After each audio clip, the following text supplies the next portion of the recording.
Hey everybody, Chef Scott here for Devil's Food Kitchen. Today's topic is a really cool one, and I think it's a topic that a lot of you out there are going to be really excited about, and that is tempering chocolate. Specifically today, we are going to be talking about table tempering, and that is a method of tempering chocolate where you use your work surface or a table in order to do it. Now, there are some other methods of tempering also, like seating and direct warming, and I'm going to talk about those in future videos, but I wanted to tackle table tempering first because one, I think it gives you the best quality tempered chocolate without using a really expensive tempering machine, and two, contrary to the belief of a lot of other chefs out there, I think it's just as fast and just as clean as seating or direct warming after you get a little bit of practice. So if you are an experienced chocolatier and you just want to see what my method is, by all means, you can skip ahead. But for everybody else, first I want to talk about the tools you need to temper at home, and then we're going to get into some really cool food science. It's some of my favorite food science to talk about. And of course, everything that you need to temper on your own, all the links will be in the description below. So let's get started. The great news about tempering chocolate is it doesn't require a lot of tools, and the tools you do need are relatively inexpensive and really easy to find. Because we're talking about table tempering, let's start with your table or work surface. The most important thing to remember with your work surface is that it is non-porous. Things like wood or tile with grout in between are not good options. Chocolate is going to seep into those pores and be impossible to clean completely, and anything that has texture or bump to it is not going to be ideal for spreading chocolate around. Granite or marble has long been considered one of the best materials for tempering chocolate. It's really smooth, basically non-porous, and it maintains temperature pretty well. Here I have a piece of granite that I got from a cutoff of a kitchen remodel project. If you go to a contractor that does kitchen remodeling or even a home store, sometimes they'll have one-off cuts that they'll give away or even give you for a really good discount. You can also check on things like Craigslist for pieces of marble that someone's just trying to unload. I think a good minimum size piece of marble or granite to work on is about the size of a full sheet pan, or 18 by 24 inches. That's going to give you enough work surface that you don't have to worry about your chocolate falling over the edge as you're using it. Now, if you don't want to go with the granite or marble option, you could do Formica or some sort of resin composite. Even just a sheet of plexiglass will work. Again, as long as it is non-porous and isn't going to bend or move with temperature. So stainless steel is not a good idea either. Once you have your work surface, you're going to need a vessel to melt your chocolate in, and I don't think you can do much better than a stainless steel bowl. Professional chefs tend to stay away from anything glass because it's really dangerous in a kitchen, but if glass bowls are all you have at home, that's totally fine as long as it is heat safe. I also have here just a silicone spatula, which I'll use to stir the chocolate as I'm melting it. Next, you're going to need your tools for tempering, and I have always used an offset spatula and a scraper. Technically, this is not completely necessary for tempering chocolate, but it makes the process a lot easier, especially if you're new to the technique and are just getting started. One thing you do need is a scraper. I picked this up at a home store. It is stainless steel, and that's what you want to make sure to get. Some of them are blued steel or even look stainless but aren't, so be sure to check the label or packaging to make sure it says stainless steel. It's really important during the tempering process to understand what temperature your chocolate is, and the more accurate, the better. For that, I really love a laser thermometer. Again, this is available at a home store for under $20. This is great because it takes temperature from a distance, so you don't need a probe or other device to be inside your chocolate, and it gives you an instant accurate reading. That being said, I always have pieces of parchment paper, which are chocolate tempering test strips. Old school methods of checking chocolate temperature on your wrist or under your lip are unsanitary in a professional environment, but also not very accurate because your body temperature fluctuates. A piece of parchment paper, however, never lies. If chocolate is tempered, it will always set up on this parchment paper. If it's not tempered, it's not going to set up. That's really all you need to get started, and I know some of you probably have a lot of questions because we haven't even talked about what tempering is or how to do it. But we're gonna do that now. We're gonna get into some of my favorite food science, the science of tempering chocolate.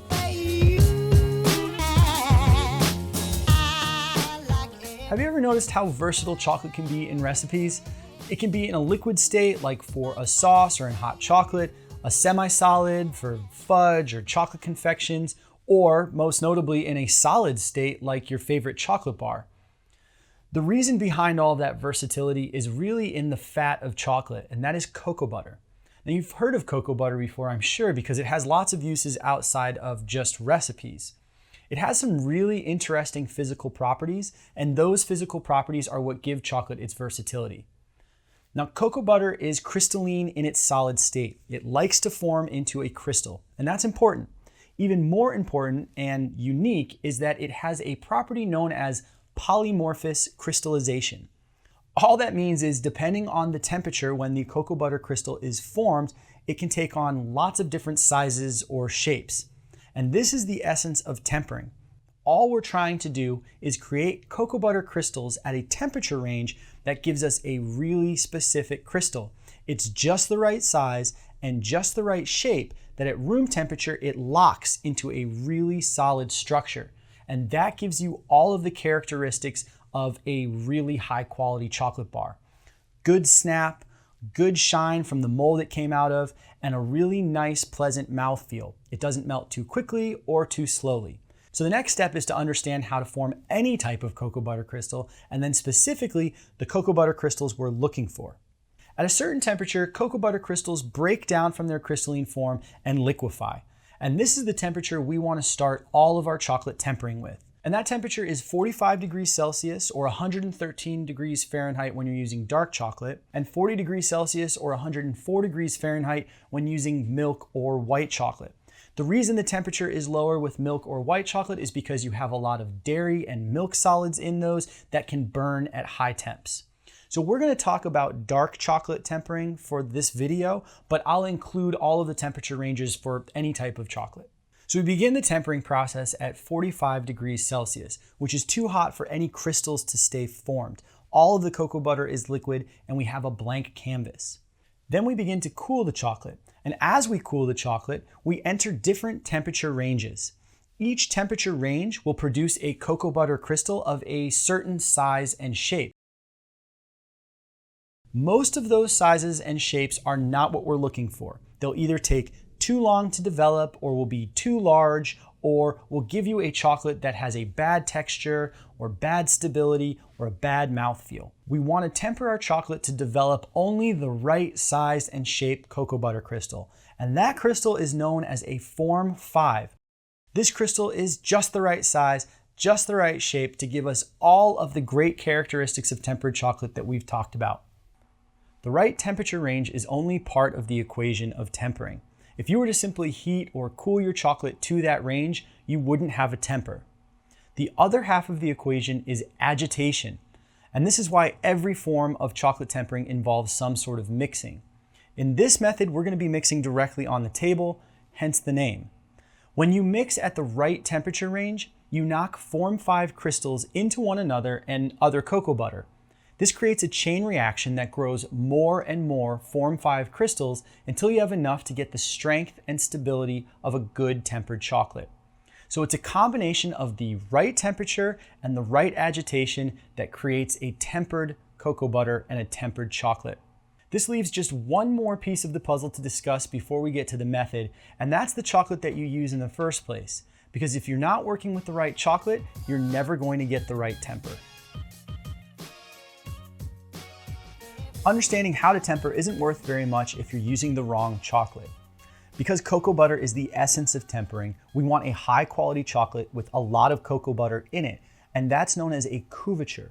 If you've ever worked with inexpensive chocolate chips from the grocery store, you may have noticed that the chips don't move or change shape very much during baking.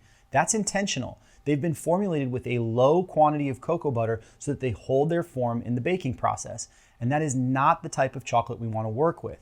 We also definitely don't want to work with chocolate melts, which aren't really chocolate at all. You can find these at the craft store, and they're mostly artificial colors and flavors and a hard fat like palm oil, which mimics cocoa butter but eliminates the need for tempering.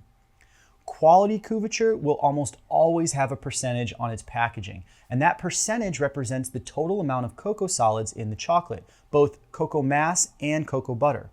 The higher the percentage, the darker the chocolate will be and the more brittle it will be as well. For general chocolate projects, and especially if you're just starting out, I recommend using a couverture in the 60 to 66% range. And the chocolate I'm using today you can find in the description below. Be careful though, because different chocolate manufacturers will formulate their chocolate with varying amounts of cocoa butter, even if it's the same percentage. You won't have any issue if you use the chocolate I'm using today, but a chocolate of your choice may end up being a little thick once you melt it and start to work with it. If that's the case, you can always add additional cocoa butter. Cocoa butter is sold in its solid form, and that can simply be chopped up or even melted and added to your chocolate until it's the proper viscosity. We've got the right tools for the job, we have the right chocolate, and we know a little bit about the food science behind tempering. So let's get to the next step, the method.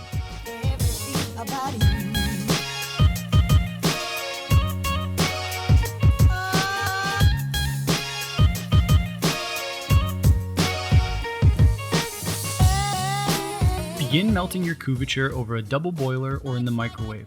If microwaving, start by heating 30 seconds at a time, stirring in between. While the chocolate is melting, clean your tempering surface so it's free of any debris and completely dry, because water will ruin your chocolate. Once the chocolate begins to melt, heat for 10 to 15 seconds at a time, stirring in between until it's fluid and reaches 45 degrees Celsius or 113 Fahrenheit. This is where using a laser thermometer really comes in handy. Before you temper, it helps to practice holding the tools and the tempering motion. Hold the scraper in your dominant hand and the offset spatula in your support hand. A tight grip on the scraper won't let you move around the chocolate. Instead, hold the scraper loosely between your thumb and fingertips, allowing it to swivel between your fingers. This will give you the flexibility to move in a circle around the chocolate.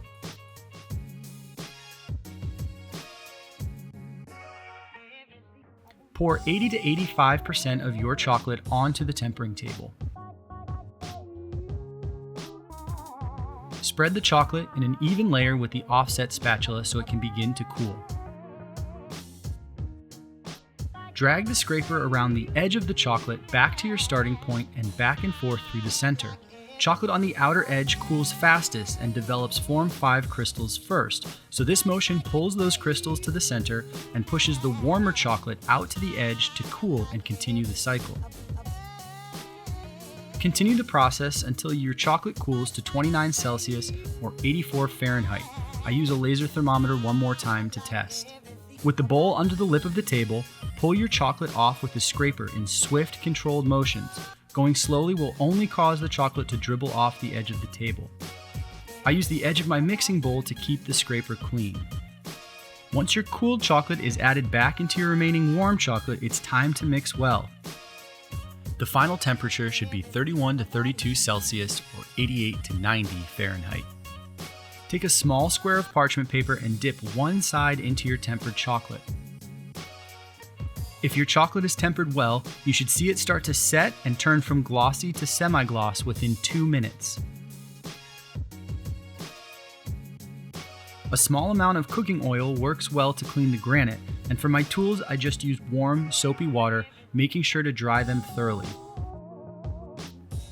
Chocolate can be remelted and retempered, so pour any unused tempered chocolate onto a piece of parchment paper, spreading it out evenly and allowing it to set before putting it away.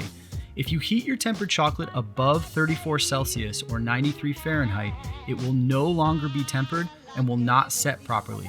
So in that case, you'll have to temper once more before storing it.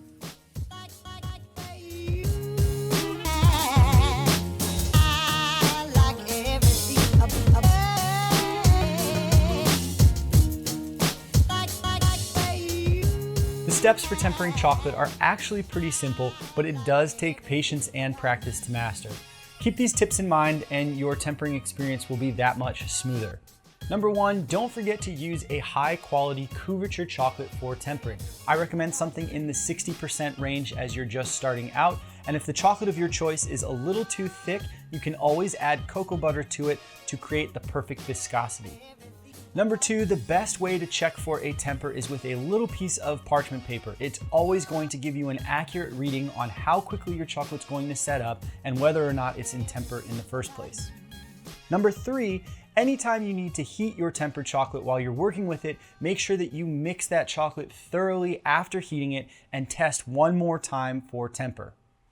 And number 4, the reality is that cleaning is 50% of all chocolate work. Make sure to clean as you go and your experience is going to be much, much better. I hope you enjoyed the video, and if you did, please consider subscribing. If you are a subscriber, thanks so much. Don't forget to turn on notifications. And until next time, I'm Chef Scott for Devil's Food Kitchen.